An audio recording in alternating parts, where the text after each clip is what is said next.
James, thanks for coming on. Really appreciate you taking the time to have a conversation with me. Would you mind telling us a little bit about yourself before we get started? Sure. Um, I am a trained attorney. For 18 years, I was a public prosecutor in San Diego County, where I prosecuted murder and rape cases. I have a Juris Doctorate. I've taught law. So my background is in forensics and law. I was a criminal attorney for many years. But for the last 35 to 40 years, I've also dedicated myself to something else, the study of the origins of Christianity. And it is my current book that we're talking about, Creating Christ, How Roman Emperors Invented Christianity, is the product of 35 years of intensive research between me and my co-author. So it's more like 60 or 70 years of collective research on the project. But that's basically me. I'm happily married, live in San Diego, and love life.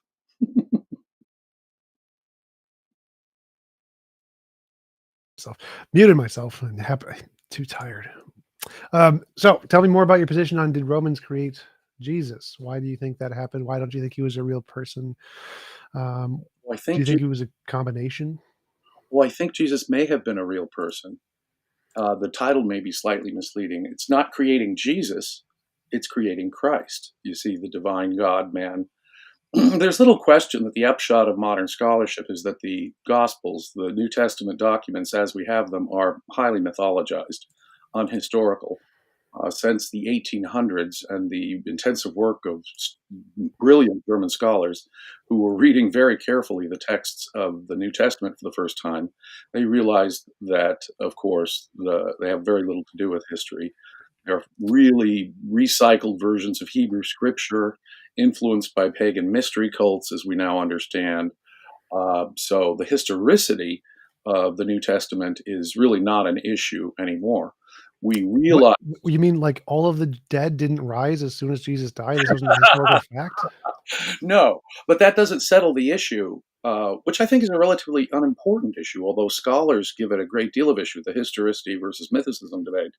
To me, it doesn't much matter whether there was a historical Jesus because the figure of the Gospels is the one who had the great influence on history. It's that Jesus. And the Jesus of the New Testament is, of course, a highly mythologized being who rose from the dead, performed miracles, said things that scholars know couldn't have possibly said, but have been said by a living Jesus.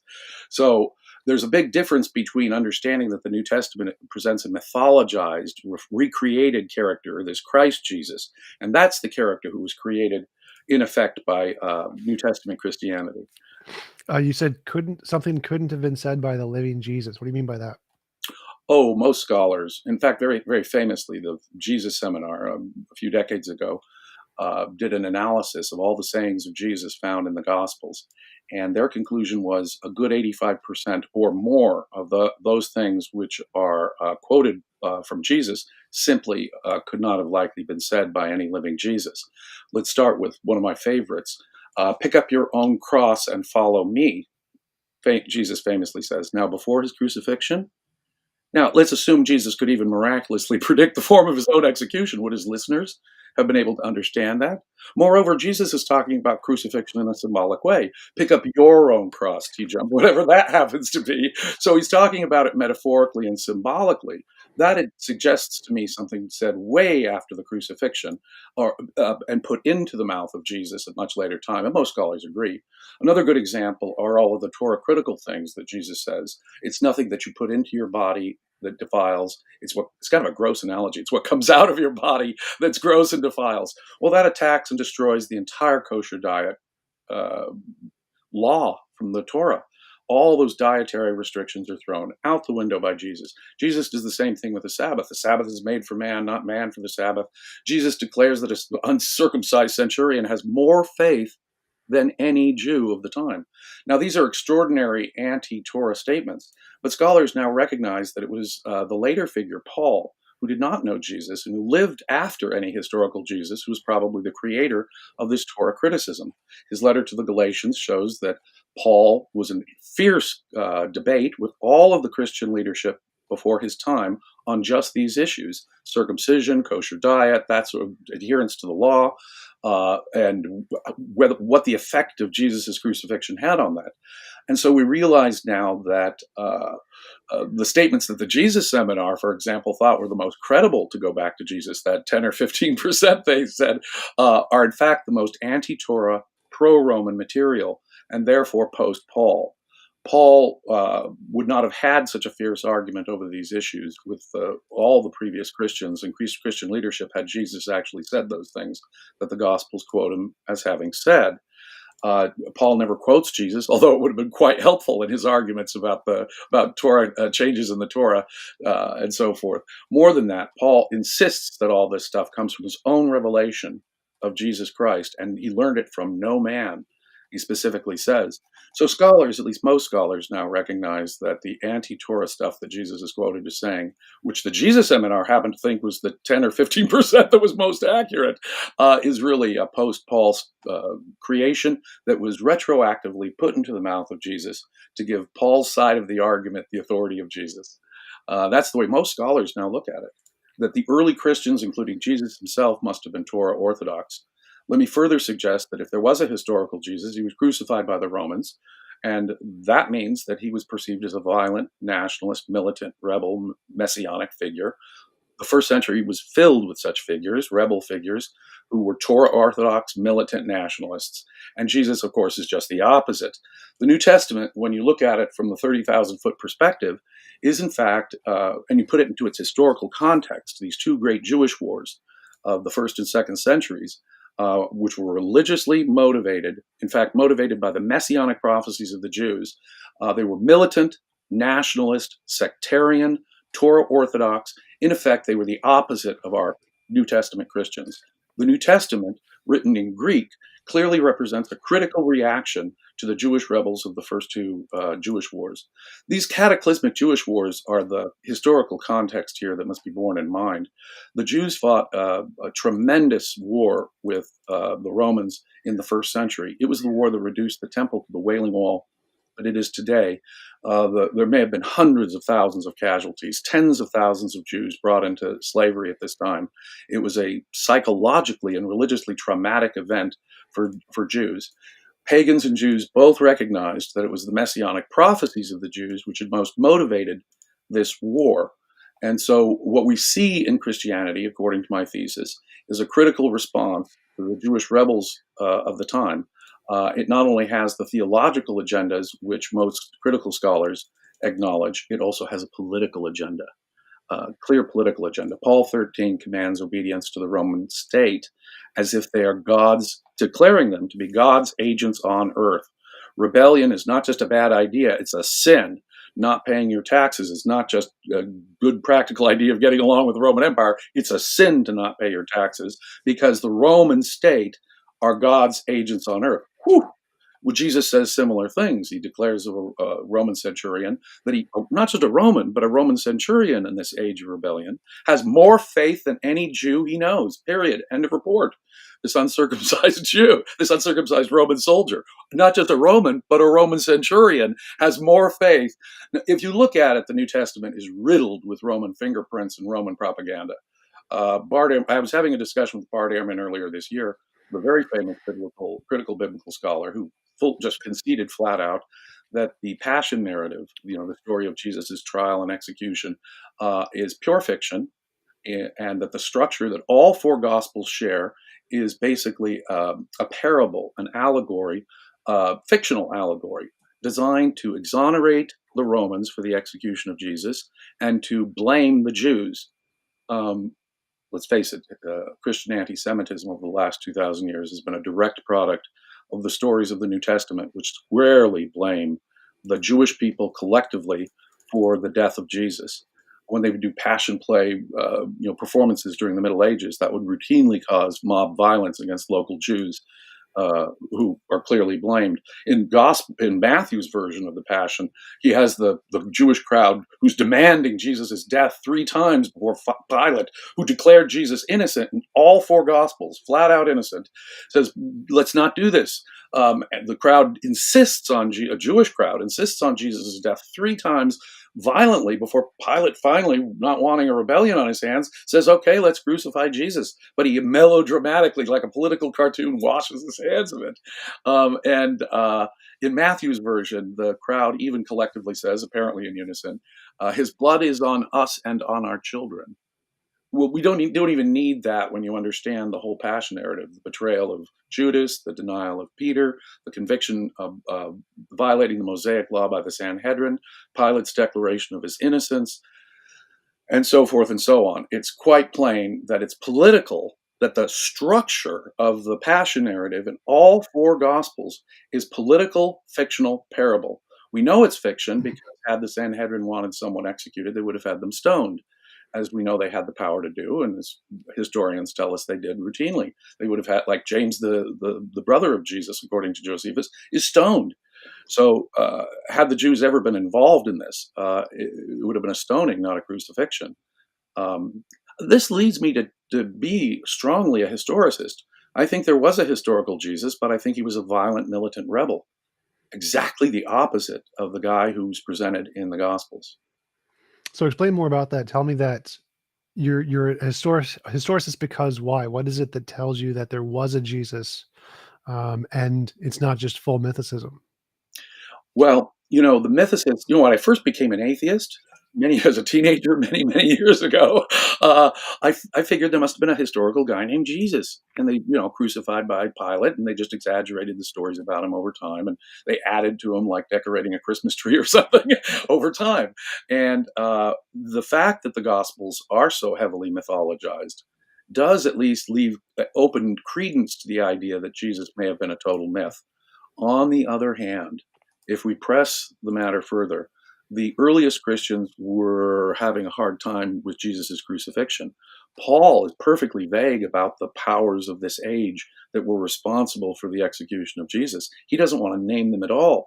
And in the Gospels, as I say, they have to create this elaborate fiction to explain why the Jews are responsible for a Roman execution. If they'd invented it from scratch and wanted to blame the Jews, they could have invented a stoning. So it seems the fact of crucifixion is a historical fact that the earliest Christians, Paul and the gospel writers, are having a hard time coping with. That's the primary fact that, apart from the fact that, I mean, who would make up a particular execution in the governorship of Pilate by a guy named Jesus? There's no real explanation for a dude named Jesus crucified at that very time. And so I think that bare fact is very probably historical. And the fact that Christians are having a difficult time wrestling with this crucifixion and trying to turn it on its head and fictionalize it shows that they really can't get around what is apparently a historical fact. And how much do you think is invented by the Romans versus what actually happened? Where is the cutoff point? Well, all we have to do is look to the giant elbow in Judaism that Christianity represents. In recent times, I would say in an increasing movement over the last 2 or 3 centuries that has reached a climax in our time, there have been attempts to show Christianity as an emanation, an organic development, a natural development from Judaism. But no, when we actually look at the history of it, at its origins, in its original text, in its original practice, Christianity represents a radical break with everything Jewish before. All the distinctively Jewish elements of the Torah are thrown out the window. Circumcision is no longer necessary, says Paul. He argues it extensively. Jesus praises the faith of the Roman centurion, higher, presumably uncircumcised, higher than that of any Jew. Kosher diet gets thrown out the window by Jesus and Paul. Strict Sabbath observance gets thrown out the window by Jesus. Jesus commands us, even if just symbolically, to do that most Torah anathema of things, drink blood. Nothing could be more offensive to Torah sensibilities than the drinking of blood, and Jesus commands it. Jesus is a man God, wholly unprecedented in Judaism, which is monotheistic. It has angels and demons and angelic powers, but there's only one God. And to assert, as the New Testament repeatedly appears to, that Jesus is God is just not Judaism. Jesus himself admits that he's changing the law. You have heard it said, thou shalt not kill. But I tell you, if you feel anger in your heart, you've already sinned. You've heard it said, thou shalt not commit adultery. But I tell you, if you feel lust in your heart, you've already sinned. Whoa. He even admits he's modifying the law, which makes his later statement, don't think that I've come to change the law, but to fulfill it, rather an overcompensation. Okay? Why would anyone think that, Jesus, since you're totally modifying everything distinctive about Judaism? Christianity represents a sharp elbow. Nothing anticipated in previous Hebrew scripture suggests that there will be a God man whose blood you'll drink, quite the opposite. This is much more akin to a pagan mystery cult god of the Greeks or the Romans or the Egyptians of the time, a suffering savior god, typically presented as having a horrible execution, but enjoys an apotheosis afterwards, providing the cult members a hope in their own immortal soul and a better afterlife. This pattern was centuries older than Christianity and simply absorbed by Christianity, but a distinctly un Jewish element of it. That's just the anti Jewish element. Anti Semitism, as I say, is built in to the Gospels, which are increasingly anti Semitic as they develop. Um, Well, just to jump in there, so, my initial thought is that as religions change, obviously, I'm also an atheist, so I don't believe that any religions are actually true. As we have new incarnations or interpretations of religions, it seems like there are always changes that are representative of the culture that they are in. So, like today, we're seeing progressive Christianity, where Christians are more open to LGBT rights, which is clearly completely against the doctrine of uh, Ignore a good Christianity. Bible But I to don't think that was invented by the Romans either. So I mean, clearly, know. No, so I you're think that there's an right. argument there that the changes that could have happened, even if Jesus was a real person, he could have advocated for these changes because it was more in line with the cultural identity of the time. And I think that that's something that's very common among religions to have changes that reflect the common culture. And so I don't think it was necessarily invented by the Romans to expect to see these kinds of things. That's only step one of the case here, but you're absolutely correct. Such changes happen all the time. In fact, we see pro-Roman Jews like Philo dramatically Hellenizing Judaism all on its own. Without, I mean, they're pro-Roman in their politics, but they're not going the full Roman way that the New Testament is. Furthermore, Just to interrupt, Brute Facts podcast, Eddie is a friend of mine. He asked if you wanted to debate this sometime. So if you want to, let's do cool. it. Send him your email or have I'm Jeff happy send to him your be email. on this topic. No, the reason why I say this is that it's not simply such as the heavy Hellenized, you know, Philo was this first century Jew who combined Judaism with Greek philosophy, Stoicism and Platonism, and he tried to integrate the two.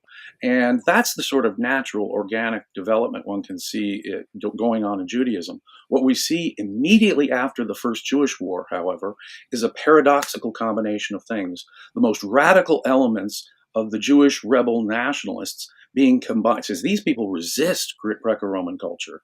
These would be the last people who would adopt a God man and a Torah critical position. And yet it is that messianic idea and prophecies which are being turned on their head, upside down, and forced into this. So we see a paradoxical fusing of the rebels' own ideology with this radically Hellenized view. Now, that's just the first step because I have a lot more evidence that connects Rome. The Roman fingerprints are all over this thing. As I say, Paul explicitly commands obedience to the Roman government, not just obedience, but as God's agents on earth. Rebellion is not just a bad idea, it's a sin. Paying your taxes is not just a good idea to get along and go along. It's a sin not to pay your taxes to the Roman government. Slaves obey your masters. It's repeatedly stated in the New Testament. Jesus behaves as a slave.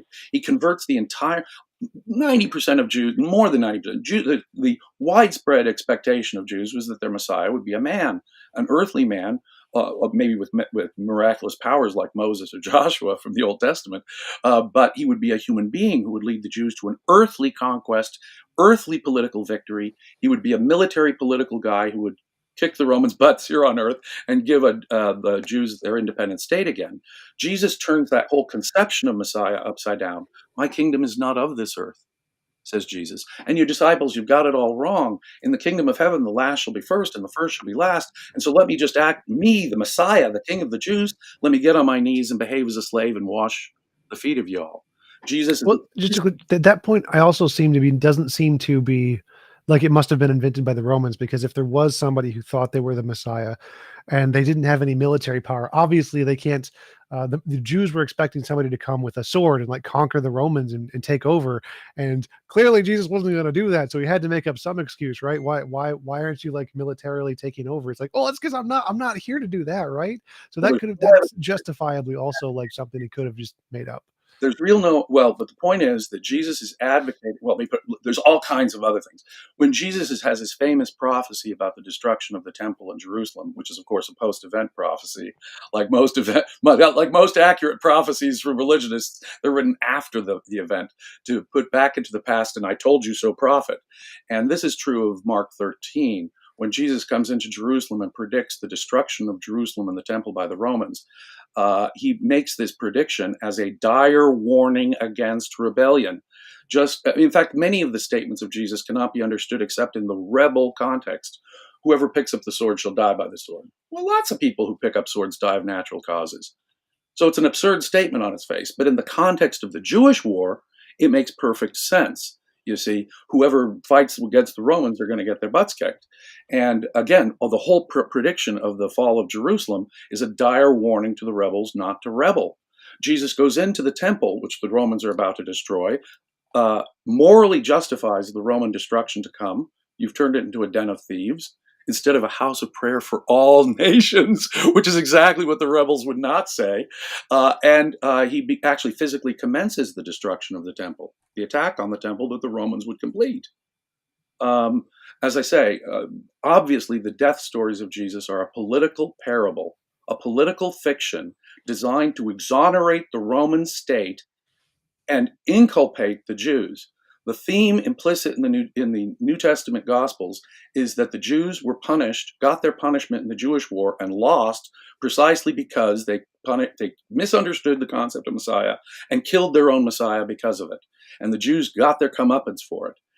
That is how all early Christians look at it. It's really even hard to not see that in the Gospels themselves. So not only do we have political parable fiction, which is pro-Roman and anti-Jewish at this time of Jewish-Roman conflict, but we have Jesus saying wild things like not just a Roman, but a Roman centurion in this age of rebellion has more faith than any Jew. It's extraordinary. So when you put all these things sort of together, it becomes clear that uh, all the way down to whoever picks up the sword line, Jesus is criticizing the Jewish rebels of his own time. If we don't put it into that context, all of these things become utterly inexplicable. The Romans are the ones who fulfilled Jesus's prophecy. Jesus further has a remarkable prophecy that says that there'll be a glorious coming of the Son of Man when the temple is destroyed and Jerusalem is destroyed, right then and there within the lifetime of people who are listening to him. Well, the only people that can apply to are the Roman emperors Vespasian and Titus, who, as we know from both pagan and Jewish sources, claimed to be the actual Jewish messiahs.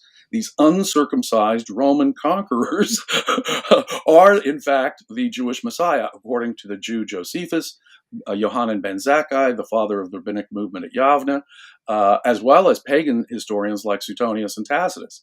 It was an important part of these Roman emperors' propaganda to claim that they were, in fact, the Jewish messiahs. So Jewish religion was being used actively by the Roman government in their propaganda in the first century. We know this. And we know that Josephus a Jew was hired as the official propagandist of these Flavian emperors. There were elite Jews high up working with the emperor who would have found Christianity very, very amenable to their needs. More than that, Christianity represented a way to um, redirect, if you will, the rebels in their ideological cause for the war. It turns Messianic Judaism into a pro-Roman, pro-peace, anti-nationalist thing. Christianity goes down a checklist of everything the Romans objected to in Judaism. Check, check, check, check, check, and changes it to conform with Greco-Roman culture. Christians obviously assimilated into the Roman Empire a whole lot easier than Jews did. Depending on how extreme the kind of Christianity it was. Remember, before the 4th century, there were a variety of Christianities. Nearly all of them, if we call them Christianities, are extremely pro-Roman in their politics. They have just as much an obvious political agenda as they do a theological agenda, a pro-Roman one, even if they have to fictionalize the accounts of Jesus' death. Jesus befriends tax collectors. Jesus says the very thing the Jewish rebels say is impossible. You can't be a good Roman citizen and a good Jew who worships God. Jesus says, no, give back to God what's God's and give to Caesar's what's Caesar's. You can do both consistently, which is a direct answer to the rebels. We can both be worshipers of the Jewish God and do service, respectful service to Caesar. You see, even the coin Jesus touches in that story is a graven image in violation of Jewish law. Jesus touches this polluted image just to make the point that Jewish purity laws are out the window and we can touch Roman money even if it's got a God's face on it, which is like idol worship to the Jews. You go to the temple and buy your sacrifices. You have to exchange this pagan money for temple money because this pagan money will have all these graven images, which are a violation of the Big Ten commandments of the Torah. So it's plain to me that what we have here are Roman fingerprints all over it. Jesus befriends tax collectors. Jesus praises a centurion. The Passion narrative is clearly political allegory. Even the famous Bart Ehrman, admits that it's pro-Roman political fiction in all four Gospels. When you have overt, like I say, Paul goes way overboard when it comes to just getting along with the Romans. No, the Romans are God's agents on earth. That's why we obey them. And justification for what the Romans did, the destruction of the temple and so forth, and showing that it's no longer necessary is a central feature of New Testament literature. So, well, we had a question for the audience before I go on. It's how do you account for the Essene aesthetic pacifists in the unilateral depiction of the Jews? Well, Josephus, being a Roman propagandist who wants to. And could you explain what that means? Oh, okay, yeah. Okay. In the first century, we're told by Jewish writers like Philo and Josephus of the main divisions of Jews at the time. And what are basically described are three main divisions: Sadducees, who are in control of the temple; Pharisees, who are concerned about Jewish law, we're told, although that's an interesting question; and then these Essenes, these Essenes, sometimes the guys who probably were part of the movement that wrote what we call the sectarian documents of the Dead Sea Scrolls. And these are radicals who thought that the established Jewish practice was not good enough. And so they went out, quote, into the wilderness to establish their more pure practices. Now, some of these were not consistent with traditional Judaism, such as celibacy, right? God commands that be fruitful and multiply, get married. The Essenes, at least some of them were celibate. The Essenes held their property in common. Again, very similar to Christianity. We're told in the New Testament, the disciples held their property in common. There are a lot of connections between Essenes and Christians. They have a leadership organization of 12 and so forth. Unfortunately, these Essenes are extremely Torah orthodox. Now, we're told they're pacifists by Josephus, who is, I think, trying to whitewash them. Elsewhere, Josephus says that the Essenes at the time of the Jewish war could not be tortured into calling another man Lord. Well, if these Essenes are pacifists, why are Romans torturing them? More than that, we found fragments of the Dead Sea Scrolls in Masada.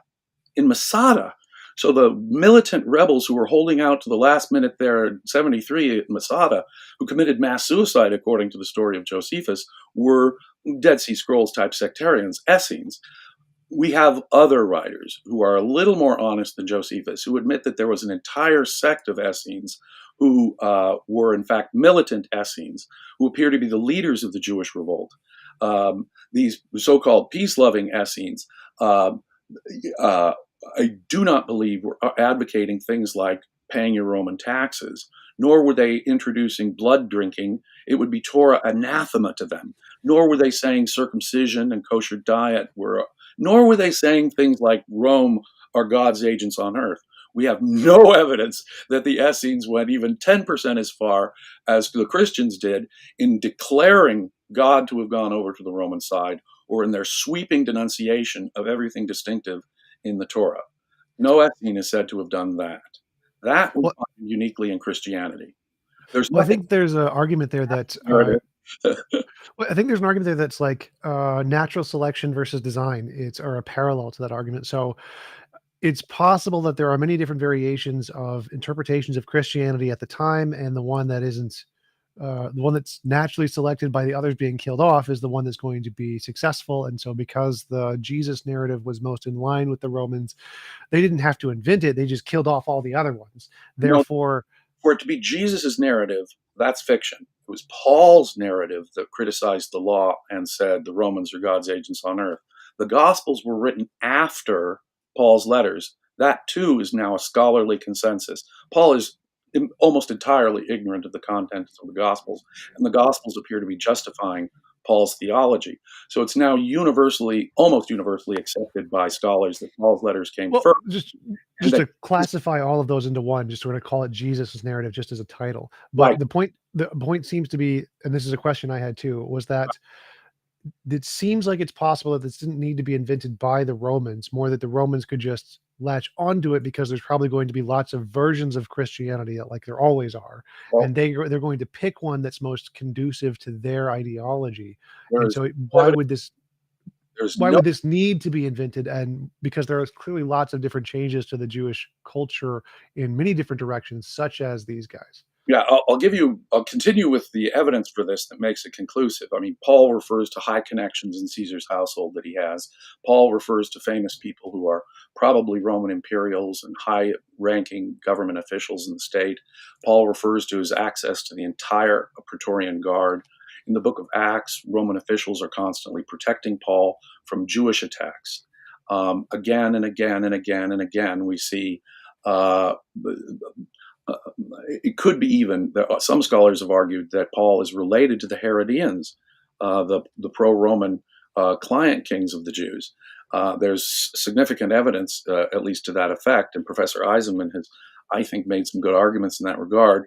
It's a bit controversial, but there's little doubt in Paul's authentic letters, which are the oldest material in the New Testament. Take the letter to the Philippians. He says he has contacts with a bunch of people in Caesar's household in Rome. He says he has such access to the Praetorian Guard that they've all heard the message. In that very same letter, he refers to an Epaphroditus, who we know was a leading Roman minister of state from Nero to Domitian, probably Jewish and probably the patron of the Jew Josephus, who dedicates his works to him. Um, so what we really have here are all kinds of Roman fingerprints and connections between Paul and high ranking Roman officials. This is only further confirmed by the tradition in the book of Acts. Paul is apparently buddy buddy with a consular ranked Roman senator named Sergius Paulus, from whom he apparently gets his name Paul. It's from a Roman aristocrat who is a consular ranked governor of Cyprus who's helping Paul out, no less. The Romans, according to the book of Acts, send an entire cohort of their army to go protect Paul, which makes perfect sense. If you're advocating what Paul does, the Romans aren't going to persecute him, they're going to give him a soapbox. And this is true generally. I mean, Jesus would not have been crucified had he said anything like that pro-peace stuff or anti-Torah stuff that the Gospels quote him. The Romans would have given him a soapbox. Well, the Jews, even before that, would have stoned him to death. Scholars have conclusively shown that most of the sayings of Jesus, the theoretical, hypothetical Q document, was composed originally in Greek. Jesus could not have said any of that stuff because the language appears to have been originally written in Greek, and an itinerant preacher in Galilee would, of course, been preaching to the ordinary people would be preaching in Aramaic. But we have political connections. More than that, our earliest physical evidence of Christianity are the catacombs of Rome. The earliest of these catacombs is the tomb of Saint Domitilla, the granddaughter of the Roman Emperor Vespasian. Her husband was a cousin of the emperors Titus and Domitian, and he was executed for, quote, adopting Jewish ways. In my view, he is likely to be Saint Clement of Rome. The reference there, I think, is an oblique reference to the fact that he was a Christian. And we do have a Saint Clement of Rome from this period. His wife, her catacomb, is identified as both a Flavian site and a Christian site by the use of the same symbols. It's also inscribed as the Flavian sepulchre. So the Flavian emperor's tomb, at least for a large number of the family members, is the earliest physical evidence we have of Christianity. Imperial symbols used by the Flavians, who claim to be the Jewish messiahs, are the earliest symbols used for Jesus. They're, of course, graven images, so they're throwing the Ten Commandments out the window early on by symbolically representing the divine. But the symbols of the Flavians were more commonly used than the cross in the first 3 centuries of Christianity: anchors and fish. People are aware of the fish, for example, but the fish is a thoroughly, graven image, and that kind of symbolism began with Roman emperors, the Flavians, and we first see it in the earliest physical evidence of Christianity, which is the tomb of a Roman imperial lady, Domitilla. We're told, moreover, by Pliny the Younger, in the first real pagan reference to Christianity, that Christianity had reached its peak in the Flavian era, about 20 years before his writing, and that it involved all classes of Romans. For this to be the case, it would have to be the kind of Christian, Torah critical, anti nationalist, internationalist perspective that the Romans had. See, you look at Roman coins, for example, TJump. You know what you see in Roman coins on the first century? Peace on earth, goodwill toward men. Boom, boom, boom. Mercy, compassion. Boom. Hope, spes, eternas. Boom. Concepts that are all over the New Testament are, in fact, common moral precepts that are part of Roman propaganda that you find on Roman coinage in the first centuries. Mercy, concordia, harmonia, getting along with people, a pax orbis terrarum, peace on earth. So when Jesus' birth in Luke is hailed as bringing peace on earth, goodwill toward men, they're simply quoting Roman propaganda from the coins jingling in your pockets right now. There's no one in the first 2 centuries who could possibly have missed either the Flavian connections, because there's all kinds of allegorical connections between the story of Jesus and the Roman emperors, the Flavian emperors, who claimed to be the Jewish messiahs, and this glorious Son of Man fulfillment of Jesus' own prophecy could really have only applied to them. In my view, Mark 13 and their repetitions in Matthew and Luke are simply justifications for the Flavian emperor's claim to be emperor. Um, Could you? What was the year that was written on the coins? you'll find clementia, mercy, compassion on coins as early as the first century BC. You'll find pax orbis terrarum, all the way, things like that, pax and pax orbis terrarum, all the way through the first century. And they become extremely popular during the Flavian era in particular. The Flavians built a temple to peace, and they even put that temple on some of their coins. And they really emphasized and stressed that they brought peace by defeating the Jews and ending a civil war in Rome. And so bringing peace and being princes of peace was a big part of their propaganda. Being of humble origin was a big part of Flavian propaganda. Do we have any coins that are older than Jesus that say that? Oh yeah, older than Jesus, that talk about peace. Well, the temple to peace was built by Vespasian and after the civil wars and stuff. But the praise of peace on Roman coins way predates that. Well, Uh, specifically the peace on earth one. Yes, Pax Orbis Terrarum predates the Flavians, absolutely. And in fact, the Pax Augusta or the Pax Romana is a significant part of Roman propaganda going back to before Jesus' birth. But it really reaches its fever pitch at around the time Jesus is said to have been born at the turn of the Common Era. Augustus is really pumping out those the Pax Romana, I brought peace to the world coins. In fact, the deification of Augustus is very much like the deification of Jesus in some ways. When you read the inscriptions on how Roman emperors are being deified, they bring the gospel, the evangelon, the good news, the good tidings of the world savior, Soter, who brings world peace. And so the very language, the Son of God, who bring the Savior, who brings world peace, and it's the good news that we're bringing to the world. You can find these inscriptions that are Roman government propaganda inscriptions all over the Roman world. The Romans would not try and stamp out local religions. One of the reasons why the Romans were so long lasting is that they had a very flexible, liberal, in the time. Obviously, they had censorship and official religion and all that. They could ban religions and so forth. But for the ancient world, the Romans tried to allow foreigners to have their religion. They tried, in fact, to absorb their religions as much as possible. The Romans were famous for absorbing Greek religion, Egyptian religion, Phrygian religion, even Parthian gods like Mithras were being brought, who were their enemies, who were being brought in. If there was no Roman form of Judaism, it would be a gap. It would be a lacuna. And so Christianity, I think, is the one thing that can fill that gap. Where is the Roman form of Judaism? There's a Roman form of every other Eastern religion. The Romans, that's what Romans do. So, like, just as we see in Virgil's Aeneid, a proper use of Greek religion to help Roman propaganda and prop up the Julian emperors, who are said to be descended from Aeneas, the hero of the Aeneid, uh, Greek religion is being commandeered for Roman religious political propaganda.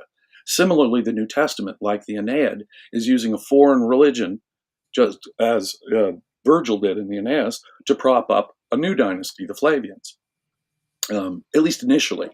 And to do that, they had to create this prophet Jesus who pre-existed them, who predicted the coming of the new Roman messiahs, which Jesus perfectly accurately predicted. But that creates a previous free-floating Jewish prophet named Jesus, who could long outlive the Flavians. And that's what happened. They created a highly Hellenized man god, much more predicated. See, it's the Jewish rebels, it's the Messianic Jews who would have found this anathema, who would have been most unlikely to have adopted a Jewish or a pagan man god in any way. They were resisting polytheism, they were resisting Greco Roman influence. When we see the Messianic rebellion philosophy being commandeered, turned on its head, and filled with all this peace propaganda and pagan man god ideas, then we're looking at something paradoxical. What can explain the rebel ideas being turned immediately into pro-Roman, Greco-Roman assimilation ideas? But as I say, we have all kinds of other circumstantial evidence. Paul claims to have connections in Caesar's household. He claims to have total access to the imperial guard of the emperor in Rome. He claims to know people who appear to be high-ranking imperials in the Roman court. Um, uh, I see no other rational way of looking at those things either. Moreover, the physical evidence, the earliest physical evidence of Christianity we possess, shows that it's high-ranking imperial Romans tomb that is the earliest catacomb in Rome. We see on the Flavian's coinage, on the Flavian coinage, the earliest symbols used in the Christian catacombs to depict Jesus and Christians, anchors and fish. And that uniquely appears on the coins of the Flavians, briefly under Hadrian at the time of the Second Rebellion. So the symbol appears to be only used by Romans when they're gearing up this it seems to me clearly, not only is it a critical response to the Jewish rebels, but it's a way they have of reconditioning the tens of thousands of Messianic Jews who must have just been enslaved. We keep hearing slaves obey your masters, slaves obey your masters, obey the Roman state, pay your taxes, render unto Caesar. Jesus befriends tax collectors. Jesus befriends a centurion's faith as being not just a Roman, but a Roman soldier's faith as being higher than that of any Jew of the time, higher than that of any Jew of the time. It is his own disciples who deny him and betray him. It is the Jewish Sanhedrin that convicts him of violating Mosaic law. Pilate declares him innocent. And that's all obviously political fiction. When you put all of the evidence together, it makes a much stronger case than it seems to me than most of the technical cases that many scholars debate about, Matthean priority over Lucan priority or something. Those are, or historicism even, versus mythicism. Those pale in comparison to the kind of evidence that we have in front of us and has been sitting under our noses for the last 2,000 years, that New Testament Christianity represents a critical response, a critical Roman response to the Jewish rebels with whom they were contending at the time. Scholars have basically come to the point that it was just before or just between the two great Jewish wars that just about all of the New Testament was composed. Gotcha. We did have another question from Marty Mad Scientist. When do you think the Christianity transitioned to a real honest religion rather than an intentional construct? I think that, Dominic Crossan, the famous Bible scholar, once said something very, very wise here. He said, it's not that we're so wise as to see allegory in something that was first considered fact, No, we're insisting on seeing fact in something that was originally written as allegory. The Gospels themselves, as allegorical truth, as moral truth, I think were believed, and this distinguishes me from other scholars who believe in Roman providence. For example, Joseph Atwill, with whom I have a number of significant disagreements. He's a mythicist, for example, and he says a lot of other things that I disagree with. And he thinks that the Gospels, in effect, are all giant Roman joke on the Jews at the time. And one could look at it that way, I suppose. But I happen to read sincere moral philosophy. I happen to read some beautiful poetry there. I don't really agree with the religion of Christianity in its substance, but I still believe that the authors could have been very sincere, at least in believing the allegorical truth of what they were saying, both morally and politically. You know, back in those days, there was no separation like we have today of church and state. That's really something that only the last 250 years have seen since the advent of America, the first real secular government in history. But 2,000 years ago, every political event had religious significance and required religious explanation. Every religious event had to be tied to the reality on the ground. And so, take Egypt, the connection between the pharaohs and the flooding of the Nile was a metaphysical implication to them. Having the good order of the world is a metaphysical. Whoever wins in battle obviously had God's favor, etc., etc., etc. The Roman Republic regarded itself as a sacred institution favored by the gods, and look at the success of the Rome. Obviously, the Romans are on God. The gods are on the Roman side. The Romans have been so successful, and so if you are a faithful Jew in the late first century and you face the cataclysm of the defeat at Roman hands and the destruction of your temple, you're going to need an explanation for the destruction of that temple. And the New Testament is obsessed with just that fact, justifying, explaining, and telling us why we no longer need this temple that the Romans just destroyed. Gotcha. All right. So could you tell us more about the historical context of the Romans? Because you said all this was Roman propaganda, but you didn't explain what was going on and the dynamics between the relationship of the Romans and the Jews at the time of why they would want to put this out as propaganda. Well, they need to. They can't really stamp out the Jewish religion or their messianic prophecies. The best they can do, they Well, know they start with need. the time period. What time period are you hypothesizing that these changes occurred in, and what was going on then? To give the even broader context, in the second century BC, the Jewish people rebelled from their Syrian Greek overlords in the famous Hanukkah revolt of the Maccabees and set up the last independent Jewish state that existed before the 20th century came up with Israel. And it was taken over by the Romans in the first century BC. Now, the Romans try very hard to let the Jews do their own thing and enforce their own Mosaic law and respect their religion, keep their temple. This is in line with typical Roman policy. They are very reluctant to force religions on people or to destroy their temples. The Romans do not do that. They are religiously accommodating, as I say. And so they gave certain exemptions for the Jews in the practice of worshiping state Roman gods, for example. However, this was not sufficient. In the first century, around 6 AD, we're told that the Romans impose a census to begin to impose taxes in the region. It's mentioned in the Nativity story in Luke, for example. Joseph and Mary come for that census to Bethlehem. But it was at this time, Josephus tells us, that the rebellion broke out. A fellow by the name of Judas the Galilean invented what Josephus derogatorily calls a fourth philosophy, which is probably ultra-conservative Judaism, far from being a radical innovation, because he's a rebel who wants to kick out the Romans and go back to our old Jewish ways. That tax rebellion, ultra-conservative religious tax rebellion, fails.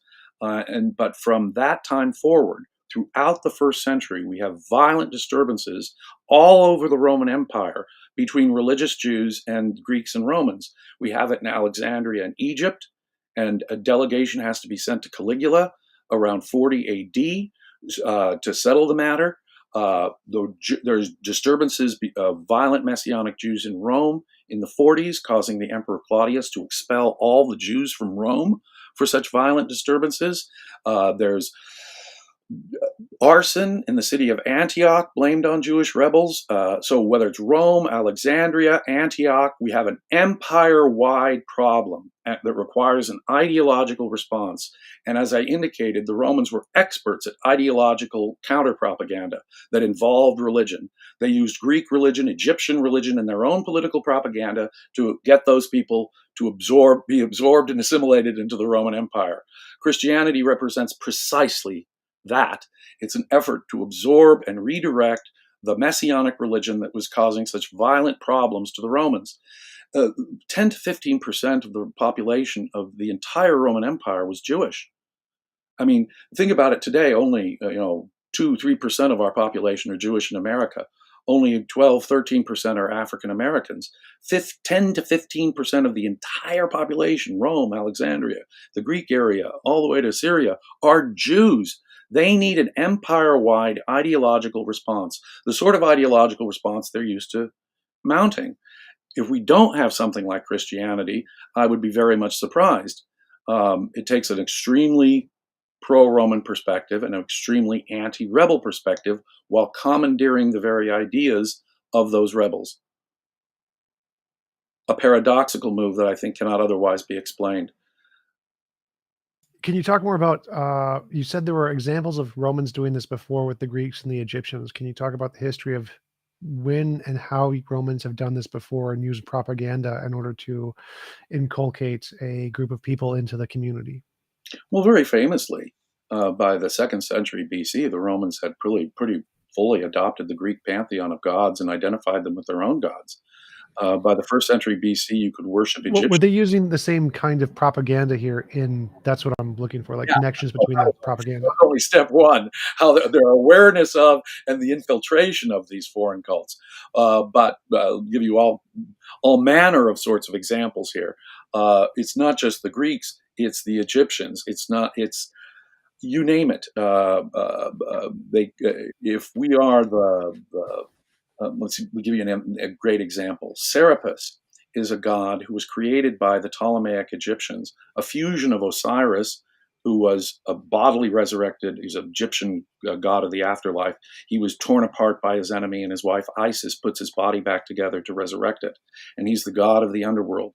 So, about 300 BC, Ptolemy the first Greek pharaoh of Egypt, fuses this Osiris Egyptian god with Greek gods like Hades and Asclepius, the healing god. And they're fused into a new god called Serapis. And this cultural fusion god, Serapis, serves as a model for the Romans in their cultural fusion gods, which I believe Jesus to represent. Now, this isn't just a theory. Roman emperors called themselves the new Serapis. Vespasian himself will have coins with his face on one side and the face of the god Serapis on the other. So does Titus. They're claiming to be the new Serapis to Egyptians. So here they are commandeering Egyptian religion and using it in their own Roman propaganda on their own coins. Egyptian religion is directly, this goes back to Julius Caesar. When Julius Caesar married Cleopatra in the 1st century BC, he was declared a Roman god, Egyptian god, and an Egyptian king. This was true when Cleopatra then married Mark Antony, who was declared to be an Egyptian god and an Egyptian king.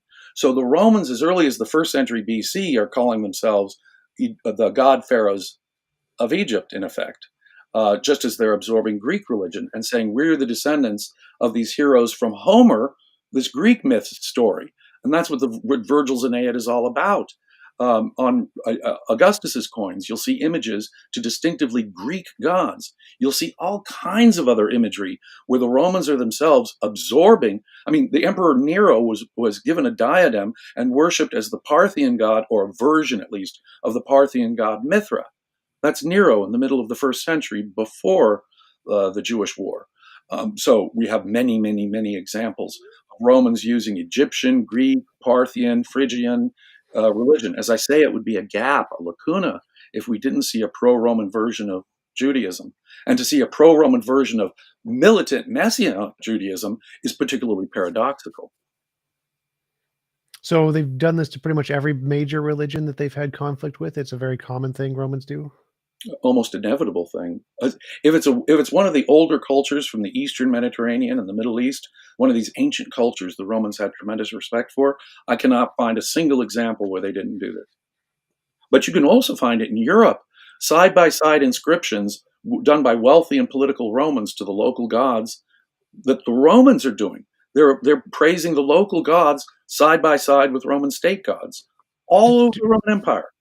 do you see examples of other ways the Romans have modified the Jewish religion that were not adopted? Do we have like historical evidence that the Romans did this in like if there was no other examples of Romans changing the religion, I think that'd be very strong evidence for your position, because that means that the ways they did change it must have been accepted, because they must, if they always do this, they must have added changes somewhere. And if we don't see any examples of changes, then that means they must have all been adopted by the religion, right?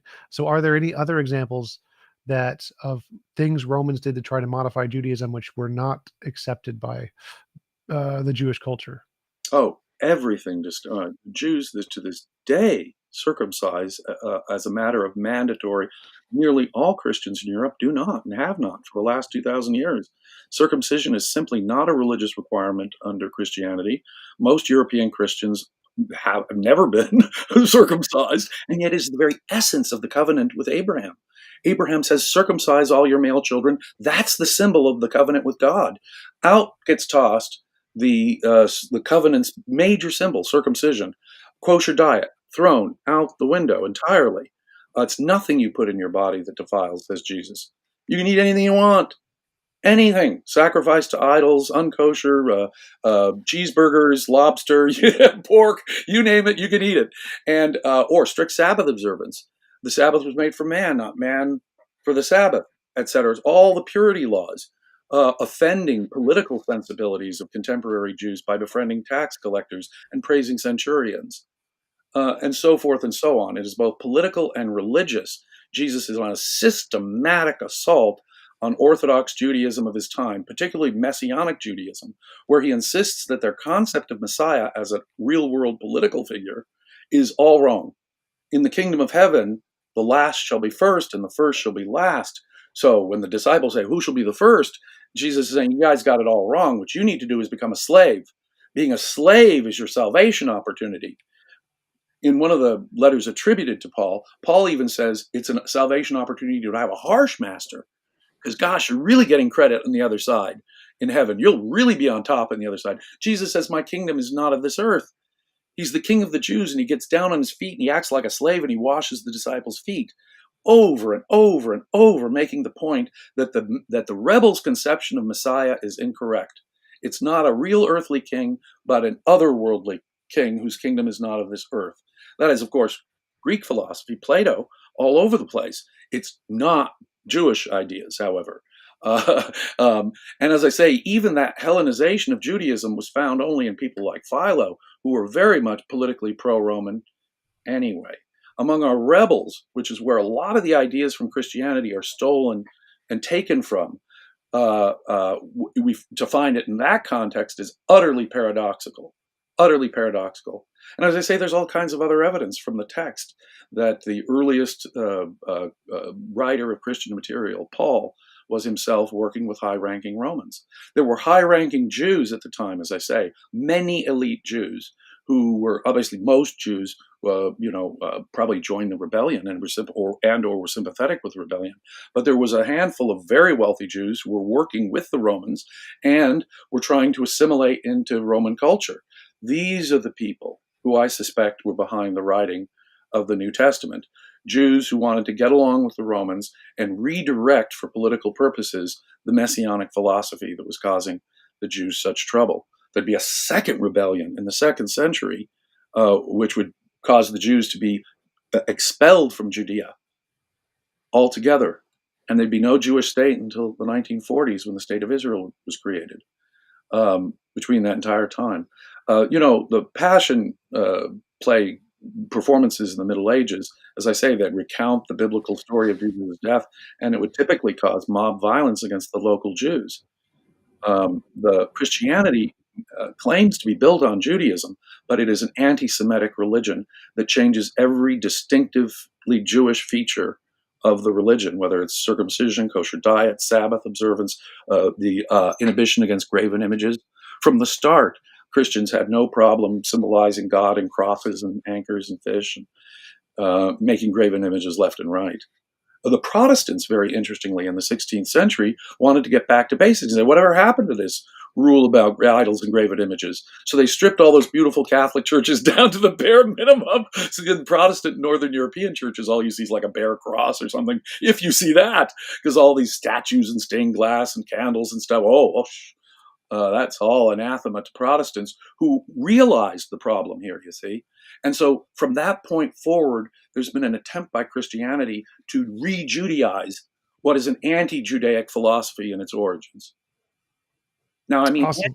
anti-Judaic only in one sense, that it's obviously directed at a very small portion of the Roman population. It was not at first aimed at converting all of the Roman Empire. No, it was aimed at a very specific targeted group. Those rebels who might be persuaded, although many of them probably might not be, the new ex-rebel slaves who we now have to tame if they're going to be good, docile slaves, and three, the high-ranking Jews who want to get along and go along and be assimilated. So it's serving Christianity is serving multiple cultural purposes for the Roman state that are just simply unmistakable. Yeah, I think that's a strong argument. I think it makes a lot of sense to say that all of these changes don't make a lot of sense from the perspective of a Jewish Messiah, but they are all in line with the Roman goals at the time in order to make the Jewish people more conducive to the Roman society. So I think that's a strong argument that makes a lot of sense. But we have been going for about an hour, so uh, How time flies. yeah. Do you want to give any links or references where people can find more about your work? And Well, I'm very active on Facebook, and if anyone is on Facebook, we have a Roman Provenance of Christianity page on Facebook, and we have a Creating Christ page on Facebook. I myself am very active, and I'm happy to answer questions. I do so just about every day from critics of all kinds. I'm happy to field any question. But we also have a website, and that's probably the best place to get. We have visuals there where you can see this the earliest physical evidence of Christianity, which is clearly Roman, elite Roman stuff, and other links that we have there, and that's www.creatingchrist.com. Go check that out. And the real good news is we just heard from documentarians who've been working on a documentary on Creating Christ, a multi-part documentary on Creating Christ. They're putting the finishing touches in production, and they're now going into distribution contracts. So a multi-part documentary based on Creating Christ should be out in the next few months. awesome. Thanks again for coming on. I really appreciate it. And I hope you have a wonderful rest of your day. You too. Thank you very much.